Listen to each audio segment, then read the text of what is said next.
네, A라는 사람이 있습니다. 그리고 B라는 사람이 있습니다. 자, A라는 사람은 B에게 늘 자신이 원하는 것을 말합니다.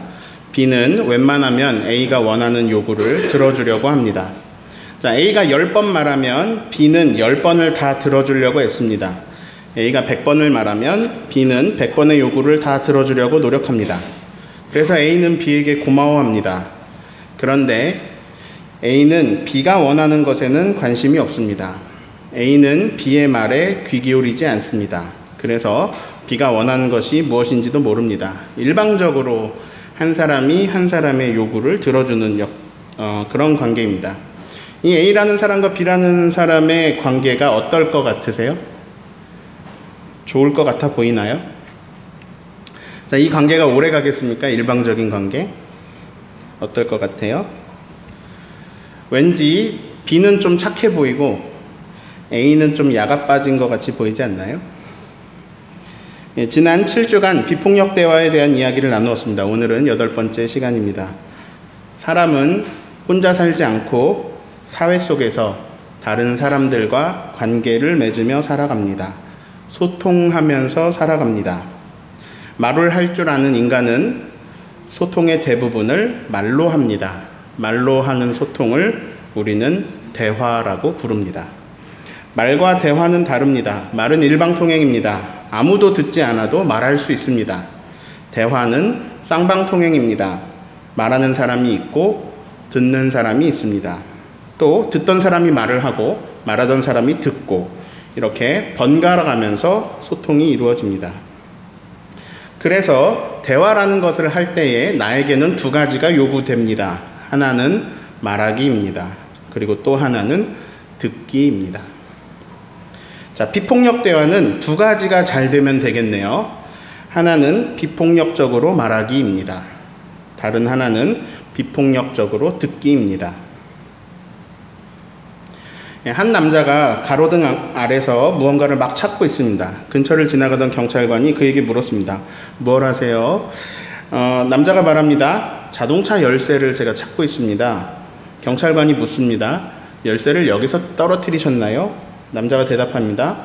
아니요, 열쇠는 저쪽 골목에서 잃어버렸어요. 아니, 근데 왜 여기서 찾으세요? 아니, 저기보다 여기가 밝아서요. 네. 이 이야기는 로젠버그 박사의 비폭력 대화라는 책에 나오는 이야기입니다. 황당한 이야기죠. 열쇠는 저쪽 골목에서 잃어버렸는데 여기가 화나니까 여기서 찾는데요. 그런데 저는 이 이야기에 무릎을 탁 쳤습니다. 아, 그래, 이거구나.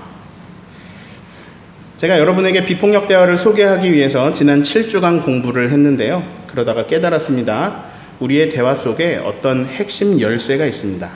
그것은 바로 우리의 욕구입니다. 자, 욕구라는 단어가 좀 어감이 안 좋을 수 있습니다. 욕망, 이런 단어는 뭔가 부정적으로 들릴 수도 있는데요.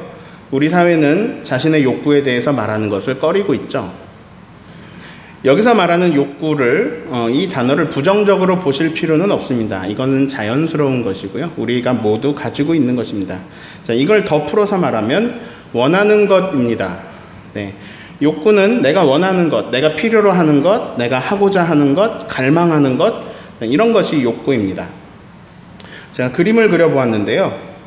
자, 소통의 방법 중에 하나가 대화고, 대화의 방법 중에 하나가 우리가 배운 비폭력 대화입니다.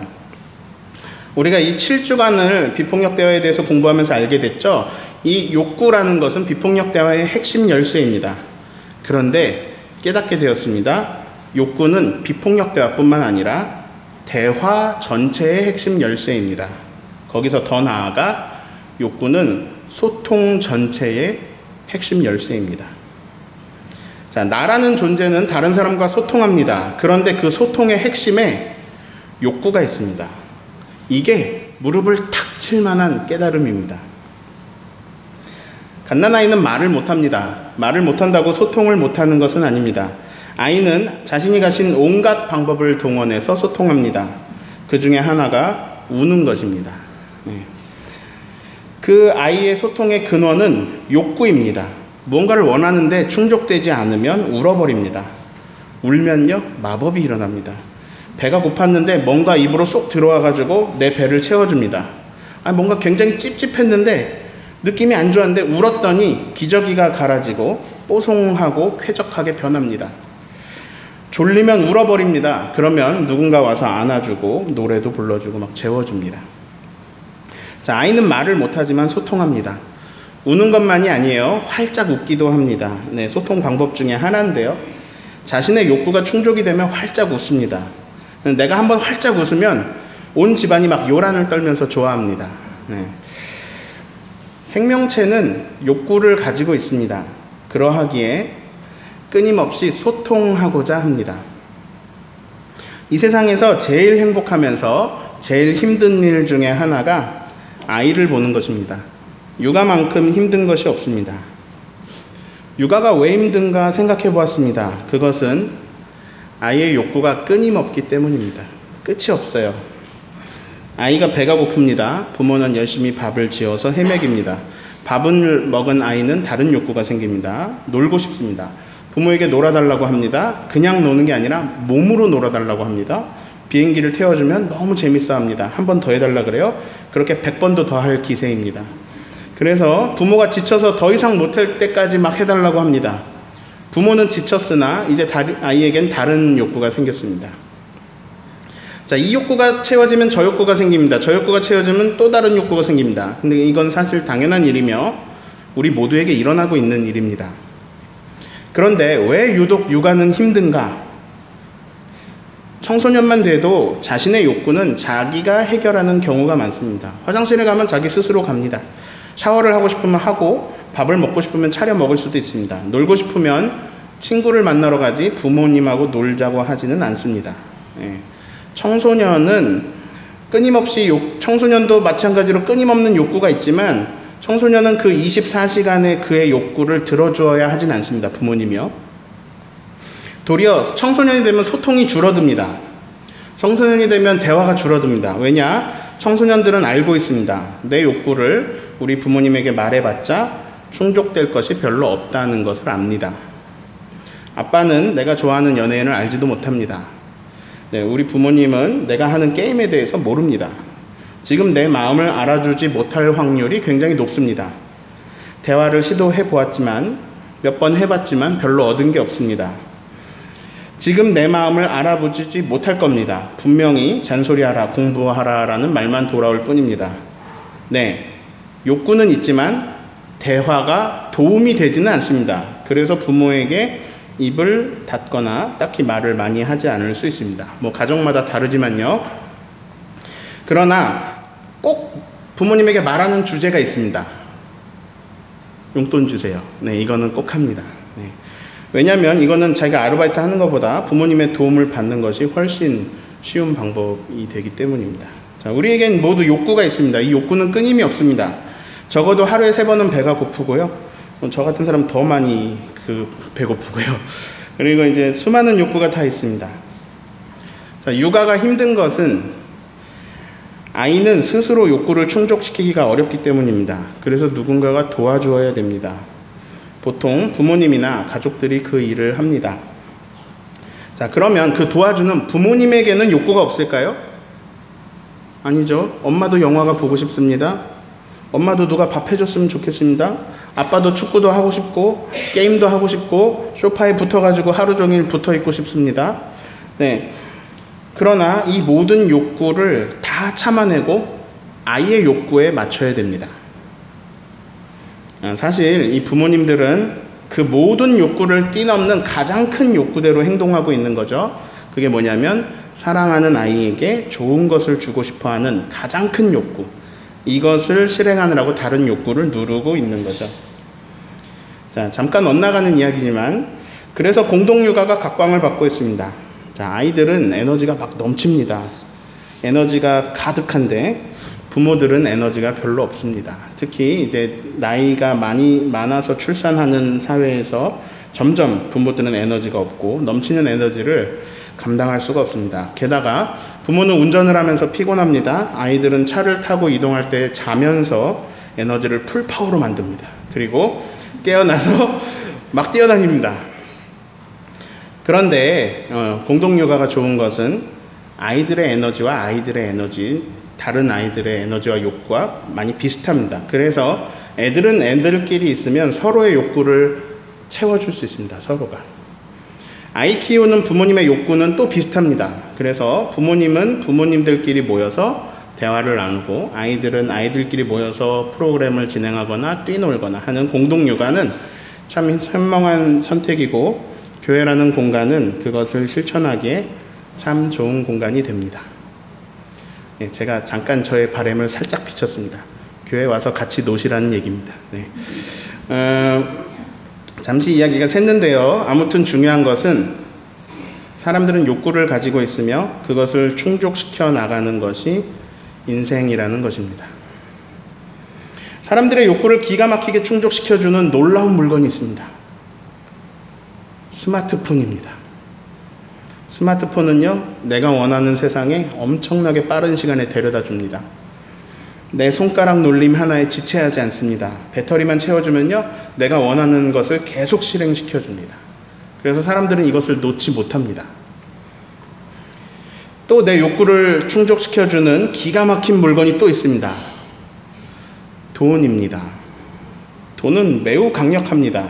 내가 원하는 것을 해줄 수 있는 큰 힘을 가졌습니다. 그래서 사람들은 돈을 좋아합니다. 네, 이게 잘못된 게 아닙니다. 그러나 우리에게는 스마트폰이나 돈이 충족시켜주지 못하는 욕구들이 있습니다. 그것은 진실된 관계입니다. 진심으로 사랑받고 진심으로 사랑하고자 하는 욕구입니다. 우리에게는 외롭고 싶지 않은 욕구가 있습니다. 사람과 사람이 만나고 마음과 마음을 나누고 싶은 욕구가 있습니다. 그리고 실제로 마음과 마음이 나누어지는 재미가 인간이 느낄 수 있는 가장 큰 재미입니다. 가장 큰 기쁨입니다. 사랑으로 소통하는 것이 인간이 누리는 가장 큰 기쁨입니다. 네.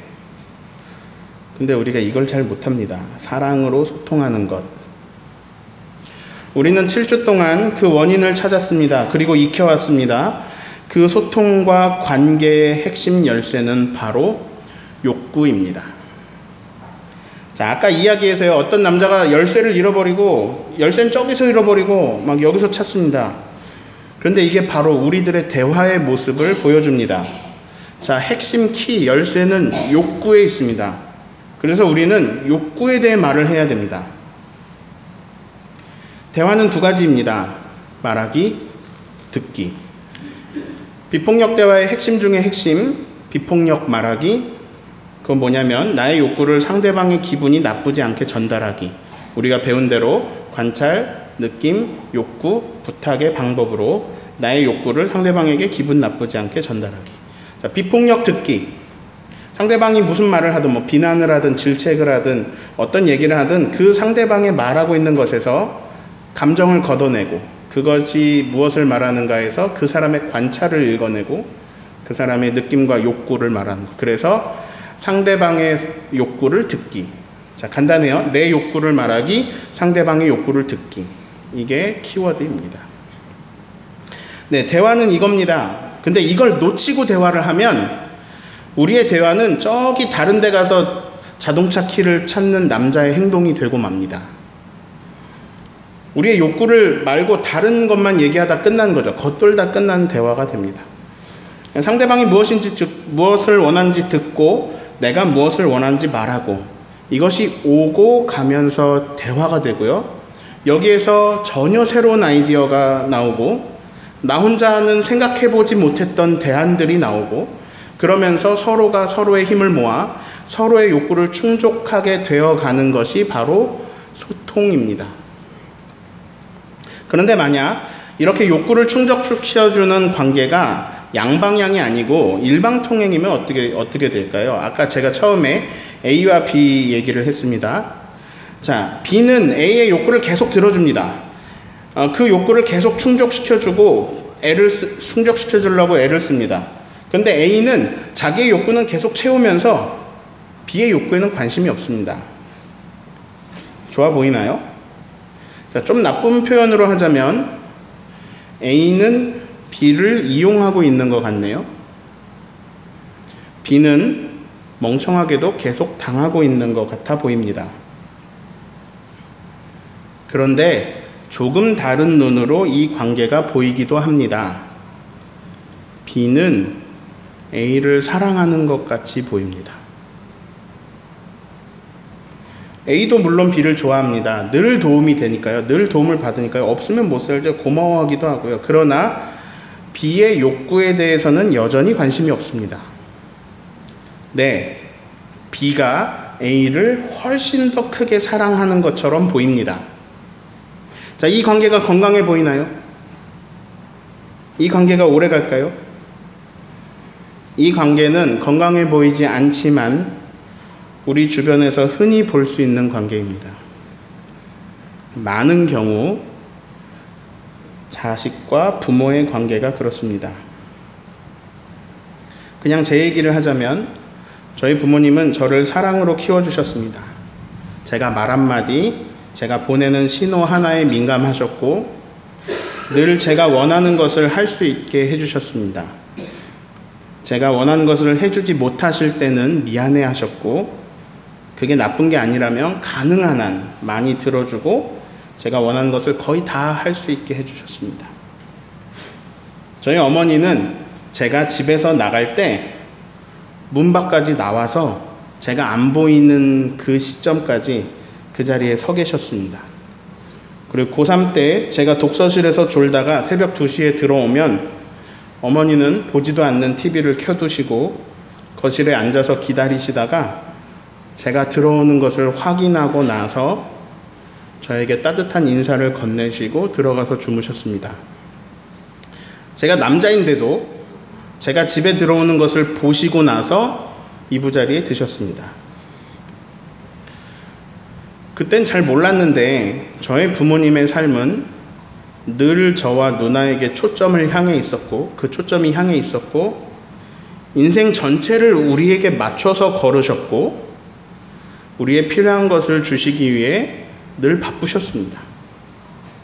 저는 제가 좋아하는 음식을 먹었고 제가 좋아하는 것을 했고 취미생활도 다 했고 제가 좋아하는 학교를 갔습니다. 그런데 전 돌아가신 어머니가 무슨 음식을 좋아하시는지, 취미가 무엇인지, 꿈이 무엇이셨는지, 어떤 옷을 좋아하셨는지 잘 기억이 나지 않습니다. 저의 관심사가 아니었던 거죠. 전 지금도 아버지가 무엇을 좋아하시는지, 무엇을 필요로 하시는지, 무엇을 원하시는지 아버지의 욕구를 잘 모릅니다. 관심사가 아닌 거죠. 단 하나만 확실하게 알고 있습니다. 우리 아버지는 제가 행복하게 살기를 바라십니다. 그건 알고 있습니다. 그게 아버지의 욕구입니다. 자, 이 정도로 일방적으로 한쪽이 한쪽만의 욕구를 충족시켜주면서 지속되는 관계가 가능할까요? 놀랍게도 주변에 많이 있습니다. 이거 내 얘기입니다. 사실 이 A가 납니다. 이 관계는 가능했습니다. 왜냐하면 B가 A를 너무 사랑했거든요. B가 A를 너무 크게 사랑했거든요. 그래도 이제 우리가 비폭력 대화도 배웠고 오늘 소통의 핵심에 대해서 깨달았습니다. 소통의 핵심은 서로의 욕구를 채워주는 것입니다. 서로의 욕구. 즉 자녀와 부모님 관계에서 한결 더 발전되는 관계는 자녀가 일방적으로 받기만 하는 게 아니라 자녀가 부모님의 욕구를 알게 되어서 그것을 충족드리는 관계로 나아가는 겁니다. 이제 우리는 오늘 설교 제목이 무슨 뜻인지 이해할 수 있습니다. 이 A와 B의 관계는 우리와 하나님의 관계입니다. 제가 신학교를 다닐 때 어느 날 제 기도를 살펴봤습니다. 제 3자의 눈으로 제 기도를 봤습니다. 이 말이 제일 많더라고요. 주옵시고, 이게 제일 많더라고요. 주옵시고. 그 다음 많은 말, 주시옵소서. 그래서 뭐 주옵시고나 주시옵소서나 똑같은 말이죠. 주옵시고 주시옵소서. 말 끝에는 이게 다 달려있습니다. 주옵시고 주시옵소서. 근데 제가 대학생이잖아요. 대학생이 무슨 주옵시고 주시옵소서 이런 말을 씁니까? 근데 그때는 왜 제가 평소 사용하는 말투도 아닌 말로 그렇게 기도했는지 모르겠습니다. 이게 일상 용어는 아니잖아요. 그러니까 저의 기도는 일상과는 아주 멀리 있는 어떤 주문이나 주술 같은 분위기였을지도 모릅니다. 아무튼 내용은 이렇습니다. 이거 주시고 저거 주시고 이거 해주시고 저거 해주시고 그거 해주시고 그렇게 저렇게 이렇게 해주세요. 주시고 해주시고 주시고 주세요. 해주시고 주시고 주세요. 네, 저는 이 기도가 좋다고 생각합니다. 하나님을 의지하고 하나님께 내 바람을 얘기하고, 오늘 비폭력다의 용어로 말하면 하나님께 내 욕구를 말하는 것 매우 좋다고 생각합니다. 여러분 이렇게 많이 기도하십시오. 하나님께 달라고 간구하세요. 구하고 찾고 두드리십시오. 그런데 이건 오늘 설교 제목과는 거리가 있습니다. 이것은 하나님과 대화가 아닙니다. 그냥 나의 간청입니다. 대화는 말하기와 듣기입니다. 이건 듣기가 없습니다. 그냥 말하기입니다. 저는 길이 이쪽이어서 수많은 예배와 수많은 집회에 참여했고, 수많은 기도회에 참여했고, 또 큰 교회 작은 교회에서 기도회를 인도해왔습니다. 제가 막 관찰하고 싶어서 그런 게 아니라, 제가 관찰하기로는 말하기 기도는 다 잘하시는데요, 듣기 기도를 하시는 분은 거의 못 봤습니다. 교회에서는 통성기도 잘해야 믿음이 좋아 보이잖아요. 막 한 번에 막힘도 없이, 막 거슬림도 없이, 막 크게 멋지게 말을 막 쏟아부어 놓을 수 있으면 그럼 기도 많이 한 사람이고 믿음이 좋아 보이고 하잖아요. 저 사람 대단한데 이렇게 되잖아요. 거기에 막 이제 열정적으로 막 손을 흔들거나 가슴을 막 치거나 고개를 앞으로 막 왔다 갔다 이렇게 하면, 그러면 더 간절히 자기가 기도하는 것처럼 느껴지잖아요. 저 이게 지금 나쁘다고 하는 게 아니에요. 여러분 잘 들으셔야 돼요. 제가 막 통성으로 유창하게 기도하거나 아니면 막 손을 흔들고 가슴을 치고 막 이렇게 기도하는 게 나쁘다는 게 아니에요. 잘 들으셔야 돼요. 저는 어떤 형태로 기도하든 다 좋다고 생각해요. 방언으로 하셔도 좋고, 소리를 지르며 부르짖으며 기도하셔도 좋고, 성경에 부르짖으며 기도하라고 많이 나와요.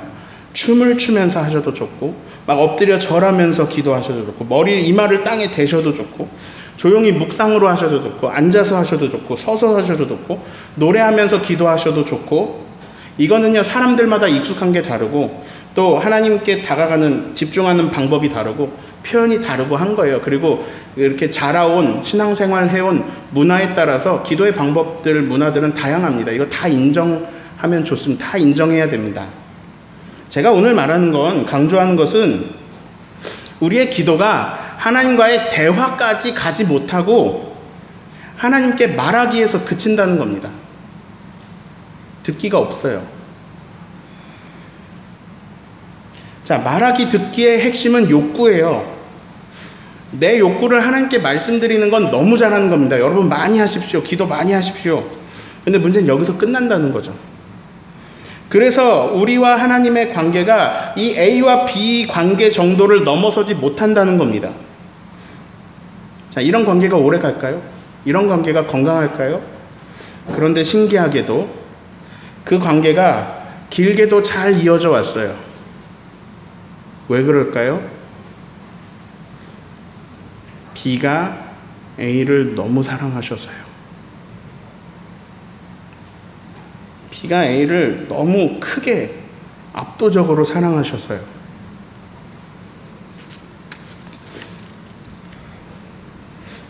질문합니다. 여기 신앙생활 수십 년 한 사람들 많습니다. 하나님의 욕구는 무엇인가요?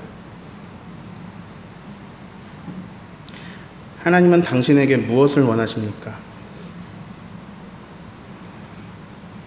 더 세게 질문해 볼까요? 최근에 하나님은 당신에게 무엇을 원하셨습니까?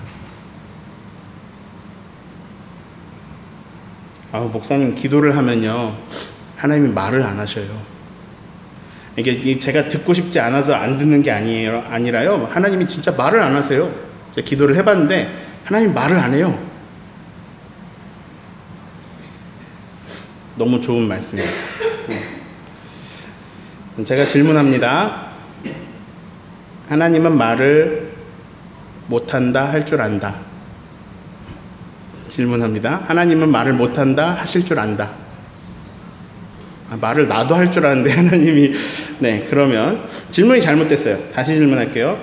하나님은 내가 알아들을 수 있는 말, 인간의 말, 특히 한국말, 특히 제주말을 할 줄 아신다, 못하신다? 할 줄 아셔요. 하나님 말씀하십니다. 수없이 많은 다양한 방법을 통해서요. 그리고 때로는요 진짜 한국말로 하십니다. 그런 경험을 한 사람은 너무나 많고요. 마음에 말씀하시기도 하시고 꿈으로 말하기도 하시고 환상을 보이시기도 하시고 지나가는 참새 소리에서 말할 수 없는 깨달음을 주시기도 하시고 무엇보다도 전혀 헷갈리지 않게 성경을 통해서 말씀하십니다. 또한 성령님을 통해서 말씀하십니다. 우리가 귀 기울이면요 들을 게 있는 자는 들으라. 들을 게 있는 자는 성령이 하시는 말을 들으라.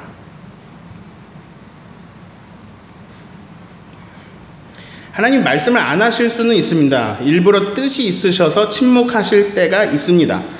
그러나 그럴 때를 제외하고는 하나님은 언제나 말씀하십니다. 그러나 인간이 듣지 않습니다. 도대체가 듣지 않습니다. 왜냐하면 관심사도 아니거든요. 전혀 관심이 없어요. 하나님의 욕구는 전혀 관심조차 없고요. 그래 놓고서는 또 하나님의 욕구를 짐작해 보기도 합니다. 우리가 비폭력 대화에서 배웠죠? 욕구를 들어야 되는데 욕구를 듣지는 않고 그냥 짐작하는 거예요. 상대방이 뭘 원하는지 내가 내 기준으로 짐작하는 거죠. 그러니까 관계가 틀어지잖아요. 자, 하나님의 욕구를 짐작하는 게 아니고요. 하나님의 욕구를 들어야 됩니다. 하나님이 무엇을 원하시는지를 들어야 됩니다. 그런데 신앙생활을 오래 했지만 말하기는 열심히 했지만 전혀 듣기를 안 했습니다. 왜냐하면 내 관심사가 아니었거든요. 오늘 말씀에 그런 사람들이 나옵니다. 미가서 6장 6절을 읽습니다. 내가 무엇을 가지고 여호와 앞에 나아가며 높으신 하나님께 경배할까? 내가 번제물로 1년 된 무엇을 가지고 하나님께 나아갈까? 이 사람 하나님께 나아가고 싶어요. 무엇을 가지고 하나님 앞에 나아가면 지극히 높으신 하나님 앞에 무엇을 가져가야 할까? 하나님 너무 높으신 분인데 적어도 1년 된 송아지는 가져가야 되지 않을까? 그래도 지금 이 노래를 하는 사람은요 뭔가 좀 아는 사람입니다. 레위기 9장에 속죄제에 1년 되고 흠없는 송아지와 어린 양을 가져오라는 말씀이 있거든요. 이거 알고 있는 사람이에요. 자, 이 노래는 계속됩니다. 7절을 읽습니다. 여호와께서 천천의 순양이나 만만에 기뻐하실까? 내 허물을 위하여 내 마다를 내 영혼의 죄로 말미암아 내 영혼의 열매를 드리. 자, 성경은 오래전에 쓰였고 너무 큰 수를 말할 때는요 조 막 이렇게 단어로 쓰지 않고 붙여서 씁니다. 천천 만만 뭐 이렇게 씁니다. 천천이면 1000 곱하기 1000이면 100만이에요. 근데 그냥 큰 수라고 생각하면 되겠습니다. 고대인들이 생각한 아주 큰 수. 자, 천천의 숫양. 세번역으로는 수천 마리의 양. 만만의 강물 같은 기름. 자, 이게 세번역으로는 수만의 강줄기를 채울 올리브 기름, 감람류. 이런 걸 들으면 기뻐하실까? 자, 이런 얘기죠. 엄청난 재물을 바치면 기뻐하실까? 하나님 너무 크신 분이니까 스케일에 맞게 엄청난 것을 드리면 기뻐하실까? 심지어 말도 안 되는 이야기를 합니다. 내 허물을 위하여 마다들을 드릴까? 이게 지금 되게 섬뜩한 얘기인데 고대에는 실제로 인신제사가 있었습니다. 뭐 옛날에 우리 심청전에도 공양미 300석의 인당수에 빠지잖아요, 심청이가. 인신제사가 옛날에 있었는데 역대하에서 아하스 왕은 이런 가증한 죄를 저질렀습니다. 그리고 또한 암몬족들이 몰렉이라는 신에게 아들을 태워서 바쳤습니다, 실제로. 그래서 이것을 뭐 이제 흰놈의 아들 골짜기 우리가 많이 들었죠. 게헨나. 그래서 그 예수님이 그 몰렉 신에게 아이들을 바쳐 죽인 곳을 부를 때 지옥이라고 부르시죠. 게헨나라고 부르시죠. 그래서 하나님이 이걸 매우 싫어하시고 이런 미친 행위에 분노하셨습니다. 아브라함이 이삭을 바치는데 하나님이 거기 양을 주시는 그 장면이 뭐냐면 하나님은 인신제사를 원하지 않으신다는 겁니다. 그리고 그것을 그런 몰렉 신에게 바치는 암몬족 속의 행위를 매우 가증히 여기셨습니다. 자, 근데 지금 이 노래하는 사람이 이러고 있어요. 내 허물을 위하여 내 맏아들까지 바쳐야 합니까? 내 맏아들이라도 바쳐야 할까요? 이런 거예요. 이게 지금 자기가 물질을 좋아하니까 하나님을 자기 수준으로 여기고 자기 기준으로 생각하는 거예요. 양을 한 수천 마리 드리면 됩니까? 뭐 돈 많은가 봐요. 양을 좀 수천 마리 드리면 됩니까? 기름 좀 많이 드리면 됩니까? 수만의 강물을 채울 기름 드리면 됩니까? 지금으로 따지면 이런 거죠. 목사님, 제가 하나님을 기쁘시게 해드리고 싶어요. 헌금 5천만 원 정도 하면 될까요? 너무 적나? 한 10억 정도 하면 될까요? 예수님은 과부가 낸 동전 2개가 가장 크다고 하셨습니다. 전혀 안 들어요. 전혀 듣지 않아요. 하나님의 욕구를 몰라요. 신앙조차 자기 과시로 하려고 하는 걸까요?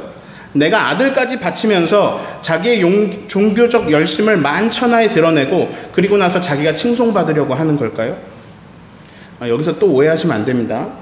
헌금 많이 하는 걸 제가 나쁘다고 하는 게 아닙니다. 여러분 헌금 많이 하셔도 돼요. 근데 그리고 헌금은 동전으로 해야 큰 것이다 이런 게 아닙니다. 여러분. 하나님이 원하시는 건 돈이 아닙니다. 하나님이 제일 부자예요. 하나님 다 모든 것의 주인이에요. 우리가 하나님을 도와주는 게 아니에요. 돈 내가지고 우리가 하나님 도와주는 게 아니에요. 온 세상 만물이 다 하나님 거예요. 양 수천 마리 다 하나님 거예요. 어차피 하나님 거고 온 우주 만물이 하나님 거예요. 그러니 여러분 헌금 때문에 시험에 들지 마세요. 그냥 너무 감사해서 그저 감사해서 내 작은 것도 하나님께 드림이 기쁨이 되는 그걸 바라서 드리는 겁니다. 미가 선지자는 이 어리석은 자에게 8절로 대답합니다. 8절 읽습니다. 사람아, 주께서 선한 것을 무엇임을 내게 보이셨나니 여호와께서 내게 구하시는 것은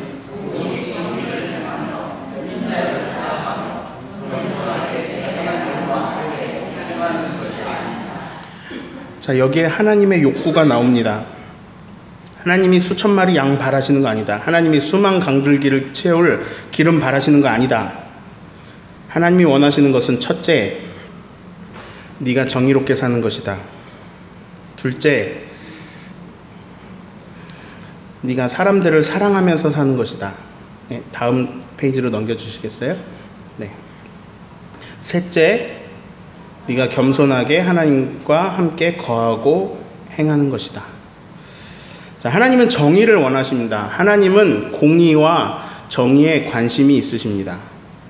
그런데 기도를 막 열심히 하기는 하는데 말하기만 하고 듣지를 않는 사람들은 하나님의 관심사인 정의와 공의에 관심이 없습니다. 그냥 내가 부자 되는 것, 내 자식이 성공하는 것, 내 가족이 건강을 회복하는 것, 이런 내 욕구는 부르짖지만 하나님이 원하시는 공의, 하나님이 원하시는 정의, 전혀 나하고 상관이 없어지는 거죠.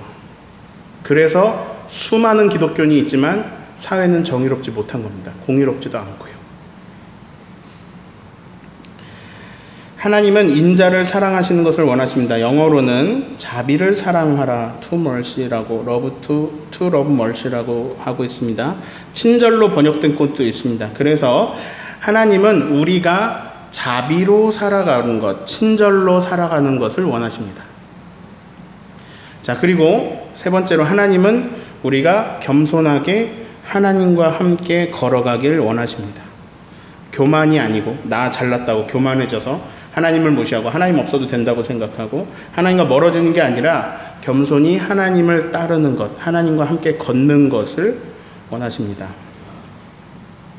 자, 미가서 말고도요, 성경의 많은 부분에 하나님의 욕구가요, 직접적으로 간접적으로 증언되고 있습니다. 성경을 가까이 할수록 하나님의 욕구에 대해서 잘 알 수 있습니다. 하나님 제게 무엇을 원하십니까? 이거 제가 자주 하는 건데 이렇게 기도하면서 물어볼 수 있습니다. 하나님 무엇을 원하십니까? 어떻게 할까요? 그때 묵상되는 말씀이 있을 수도 있고 그때 어떤 하나님이 보내시는 사람을 만날 수도 있고 심지어 꿈이나 환상이나 어떤 현실 속에서 그냥 한국말을 직접 들려주실 수도 있습니다. 하나님께서 여러 가지 방법으로 역사하십니다.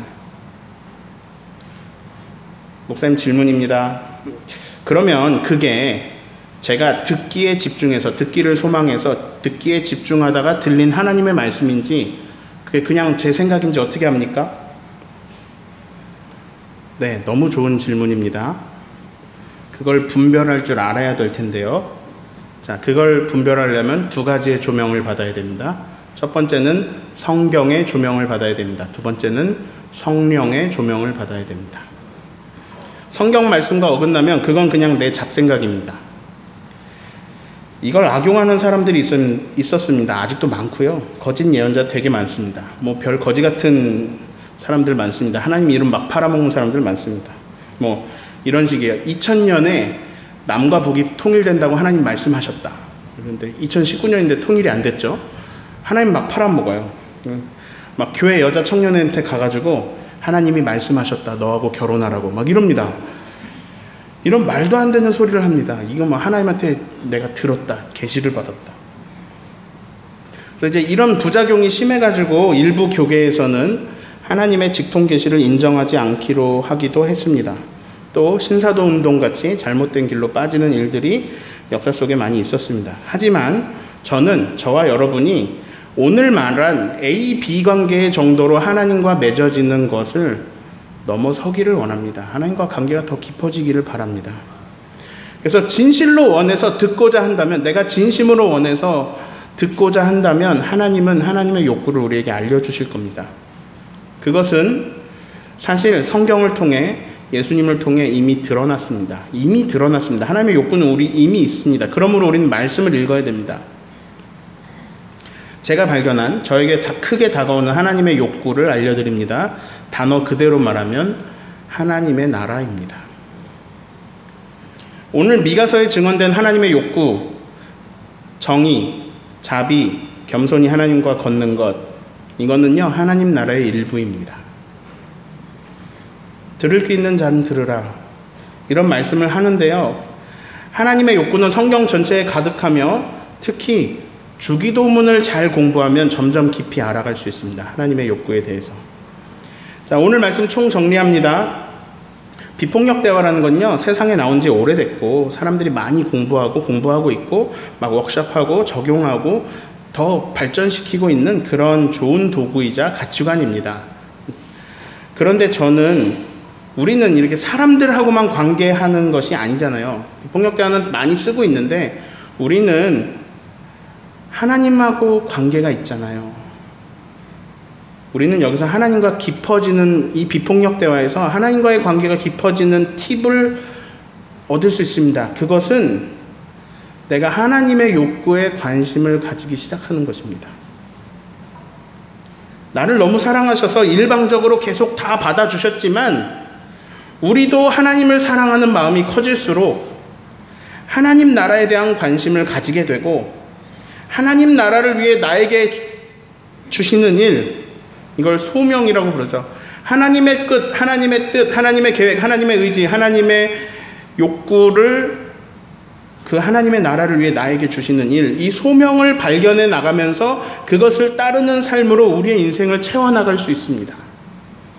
즉 내 삶이요 하나님의 욕구인 하나님 나라와 내 삶이 관련이 생기기 시작합니다. 하나님을 사랑하기 때문에 하나님의 욕구를 따르는 것이 내 욕구가 되어서, 그래서 나는 하나님의 말씀을 듣고 따라가기 시작합니다. 내 욕구가 있지만 아이를 사랑하기 때문에 아이의 욕구를 따르는 것처럼 하나님을 사랑하면 사랑하게 될수록 내 욕구보다 하나님의 욕구에 집중할 수 있게 되는 겁니다.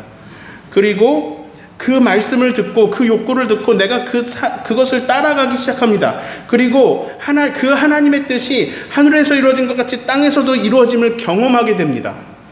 이 경험은요, 우리의 욕구를 더 하나님의 욕구에 집중하도록 해줍니다.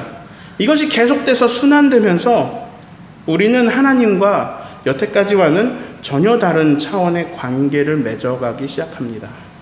비전을 가지고 살아가게 됩니다. 꿈을 가지고 살아가게 됩니다. 오늘 설교 제목입니다. 하나님과 대화하기. 말하기에서 그치지 않고 잘 듣고 소통하고 대화하면서 하나님과 가까워져가는 특권으로 인간이 누릴 수 있는 가장 큰 영광에 이르시기를 예수님의 이름으로 축원합니다. 함께 기도하겠습니다. 함께 찬양.